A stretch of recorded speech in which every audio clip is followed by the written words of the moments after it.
Friends, welcome to our channel. இன்றைக்கி நம்ம ஒரு சில கொஸ்டின்ஸ் பற்றி பார்க்கலாம். பாரதியார் பற்றின கொஸ்டின்ஸ் தான் இன்றைக்கி பார்க்க போகிறோம். வம்சமணி தீபிகை இந்த நூல் யாரை பற்றினதுன்னு கேட்டாங்கன்னா, எட்டயபுர மன்னர்களோட வரலாறு பற்றினது.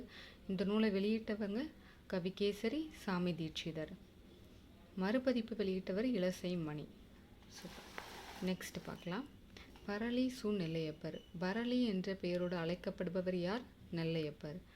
நெல்லையப்பர் ஒரு விடுதலை போராட்ட வீரர். சரிதான். பாரதியாரோட கண்ணன் பாட்டு, நாட்டுப்பாட்டு, பாப்பா பாட்டு, முரசு பாட்டு ஆகிய நூல்களை பதிப்பித்தவர். மேலும் பாரதியார் நடத்திய சூரியோதயம், கர்மயோகி ஆகிய இதழ்களில் துணை ஆசிரியராக இருந்திருக்கிறாரு. லோகபகாரி, தேசபக்தன் ஆகிய இதழ்களையும் துணை ஆசிரியராக இருந்து பின்பு ஆசிரியராகவும் மாறியிருக்கிறாரு. மேலும் இவர் எழுதிய நூல்கள் நெல்லை தென்றல், பாரதி வாழ்த்து, உய்யும்பலி இவை அனைத்தும் கவிதை நூல்கள்.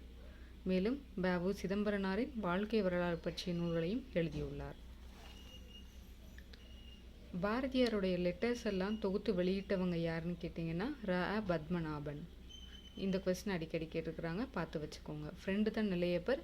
தொகுத்து வெளியிட்டவங்க ர. பத்மநாபன். என்ன பெயரில் வெளியிட்டு இருக்கிறாங்கன்னா பாரதி கடிதங்கள். மேலும் பாரதியார் குத்திகேசவர் என்பவருக்கும் கடிதங்கள் எழுதியிருக்கிறாரு. ஓகே ஃப்ரெண்ட்ஸ், பாய். நாளைக்கு வேறு ஒரு இன்ஃபர்மேஷனோட பார்க்கலாம். தேங்க்யூ.